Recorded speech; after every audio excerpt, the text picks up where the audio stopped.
पूरी तरह से फेक एनकाउंटर है। लेकिन वो कोई भी कार्य नहीं हो रहा था। पानी की व्यवस्था उसने कराने की प्रयास कर रहा था। अगर किसी की आवाज़ को दबाने के लिए हत्या की जाती है, फांसी की सज़ा जरूर मिली कि उस लड़के की डायरेक्ट हत्या की गई, फिर उसके पैर में 3 गोली मारते हैं। बिहार के भरत भूषण तिवारी एनकाउंटर मामले में लगातार सवाल खड़े हो रहे हैं। महापंचायत बुलाई गई है और लगातार कार्रवाई की मांग की जा रही है। हालांकि जो दोषी पुलिसकर्मी हैं जिन पर आरोप है फर्जी एनकाउंटर करने का, उनके विरुद्ध एफआईआर दर्ज की गई है। हमारे साथ ग्वालियर के जाने माने वकील अनिल मिश्रा साहब मौजूद हैं, जो भरत भूषण तिवारी के परिवार से मिलकर आए हैं और वहाँ पर उन्होंने इस पूरे घटनाक्रम को देखा है, जाना है, समझा है कि आखिर भरत भूषण तिवारी का एनकाउंटर क्यों किया गया। सर, बिहार गए थे, किस तरह का रिस्पांस मिला, क्या जाना, क्या देखा आपने? जो आरोप हैं कि पूरी तरह से फेक एनकाउंटर है। मैंने कल भी ऐसे ही कहा था वहाँ पे जब मैं बिलौटी पहुँचा था, तो इसको फेक एनकाउंटर और एनकाउंटर कहना ही व्यर्थ है जी। क्योंकि यहाँ कहीं कोई एनकाउंटर जैसी या फेक एनकाउंटर जैसी स्थिति दिखाई नहीं दे रही। जो एविडेंस हैं और जो गांव के लोग हैं आसपास, जहाँ भी बहुत सारे लोग थे, सबका यही कहना है और वीडियो खुद कह रहा है कि उस लड़के की डायरेक्ट हत्या की गई। उसने हथियार फेंका, हथियार आपने अपने कब्जे में ले लिया, उसके बाद वो आपकी तरफ चल के आ रहा है, फिर उसके पैर में 3 गोली मारते हैं आप। 3 गोली की क्या, हमें तो लगता है एक सिंगल शॉट की भी ज़रूरत नहीं थी, भाग तो रहा नहीं था वो। 3 गोली मारते हैं, वो भारत माता की जय बोलता है, हंसता रहता है और आपकी गाड़ी में बैठाया जाता है। गाड़ी में बैठाने के बाद, ले जाने के बाद उसमें एब्डोमेन में गोली मारी जाती है, जिससे उसकी डेथ हुई है। जी। तो कहने का आशय ये है कि एनकाउंटर नहीं था ये, और ना ही फेक एनकाउंटर था। ये बड़ी इंटेंशनल एक षड्यंत्र के तहत उसकी हत्या की गई थी। जी। उस हत्या के विरोध में आज महापंचायत भी वहाँ चल रही है। लगभग 50,000 से ज़्यादा लोग इकट्ठे हैं। अभी मेरी बातचीत भी हुई थी। मैं व्यक्तिगत कारणों के कारण रुक नहीं पाया था वहाँ, लेकिन कल भी काफ़ी लोग थे वहाँ पर। और स्थिति ये है कि अब जो मांग है, एफआईआर तो हो गई है दोषी पुलिस कर्मियों के विरुद्ध, उन्हें जेल भी भेजा जाना चाहिए। साथ ही उनका कहना ये है और हमारा भी कहना ये है कि एक तो उसे शहीद का दर्जा दिया जाए, वहाँ शहीद स्मारक बनाया जाए उसका, उसके घर के लोगों को कंपनसेशन दिया जाए, सरकारी नौकरी दी जाए। और इस तरह के जो भी घटनाक्रम आगे भविष्य में होते हैं, उनके लिए सरकार को ये आश्वासन देना पड़ेगा कि इस तरह के कोई हत्याएं एनकाउंटर के नाम पर नहीं की जाएंगी। उस व्यक्ति की कोई गलती नहीं थी, कोई आपराधिक रिकॉर्ड नहीं था उसका।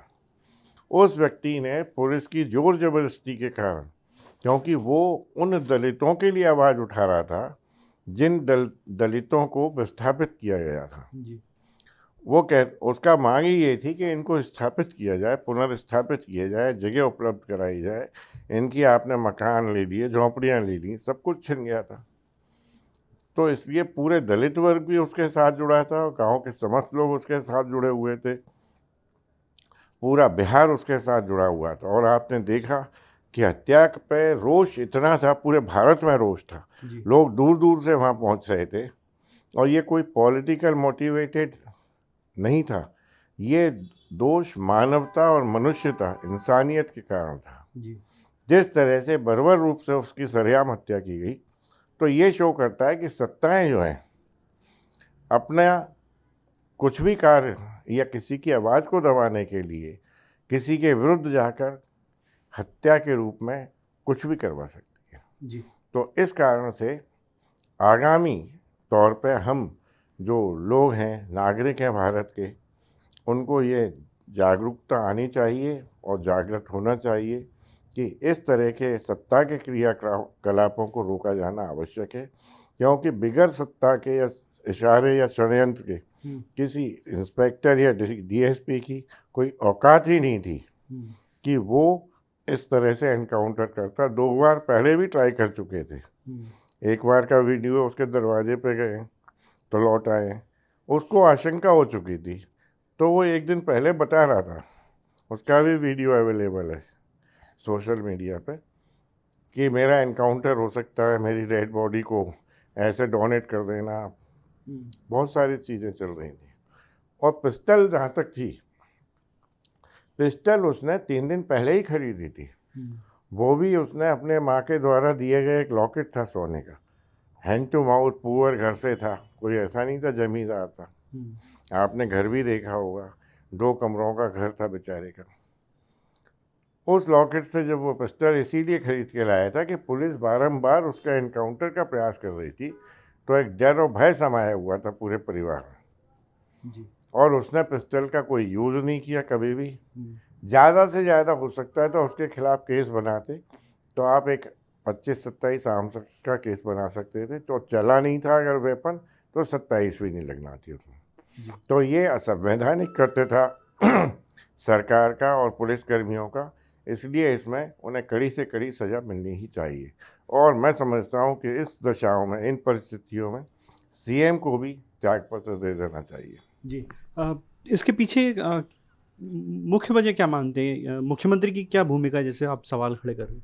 मुख्यमंत्री की भूमिका ये थी कि वो काफ़ी समय से ये प्रयास कर रहा था, जो इनसे भी पहले मुख्यमंत्री होंगे उनके समय में भी उसके प्रयास थे। उसने एक आवाज़ उठाई दलितों की कि भाई, एक पूरे समूह को, एक पूरे गांव को आपने उजाड़ दिया, उनकी ज़मीन ले ली, उनके मकान ले लिए, उन्हें विस्थापित कर दिया, तो आप उनका रिहेबिलिटेशन तो करें, पुनर्स्थापन तो करें। लेकिन वो कोई भी कार्य नहीं हो रहा था। पानी की व्यवस्था उसने कराने की प्रयास कर रहा था, बिजली की व्यवस्था का प्रयास कर रहा था। तो ये सामाजिक कार्य करने में अगर किसी की आवाज़ को दबाने के लिए हत्या की जाती है, तो मैं समझता हूँ घोर अपराध है।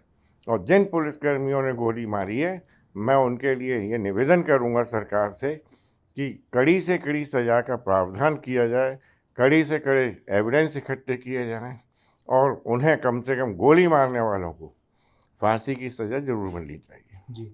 पूरे देश में ये आवाज़ उठी, जिस तरह के, कैसा बैकग्राउंड है उस परिवार का? भरत तिवारी किस किस तरह के परिवार से बिलोंग करते थे? बहुत मध्यम किस्म का परिवार है, जैसे साधारण परिवार होते हैं। बहुत रिच नहीं है, बहुत ज़्यादा खेती बाड़ी नहीं है, नौकरी नहीं थी। तो इस कारण से मैं समझता हूँ कि हैंड टू माउथ लोग थे, बस अपना पालन पोषण गुजर बसर कर रहे थे।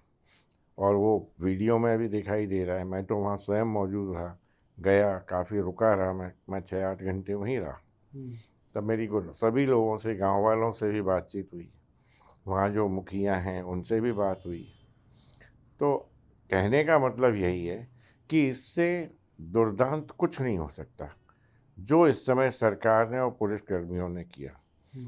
हो सकता है कि जो भी सोशल आवाज़ उठाएगा, सोशल रिफॉर्म्स के लिए आवाज़ उठाएगा, सरकार के विरुद्ध जाएगा, तो सरकारें तो इस समय गुंडागिरी पर उतर आई हैं, ऐसा प्रतीत हो रहा है। चाहे वो सेंट्रल गवर्नमेंट लें, चाहे स्टेट गवर्नमेंट लें। तो मैं यही जनता से अपील करना चाहूँगा कि आज समय है, आप एकमत होइए, एकजुट होइए और ऐसी सरकारों को तुरंत बर्खास्त करने की कार्रवाई करिए।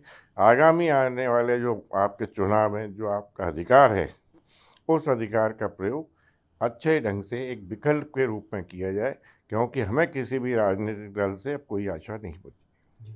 तो देखिए, ये थे हमारे साथ ग्वालियर के एडवोकेट अनिल मिश्रा साहब, जिन्होंने दोषियों पर कड़ी कार्रवाई की मांग की है। उन्होंने कहा कि जिस तरह से पूरा घटनाक्रम हुआ, उससे कई सवाल खड़े होते हैं। उन्होंने बिहार के मुख्यमंत्री के इस्तीफे की भी मांग की है। कैमरा पर्सन मनोज के साथ BSTV के लिए ग्वालियर से मैं प्रहलाद सेन।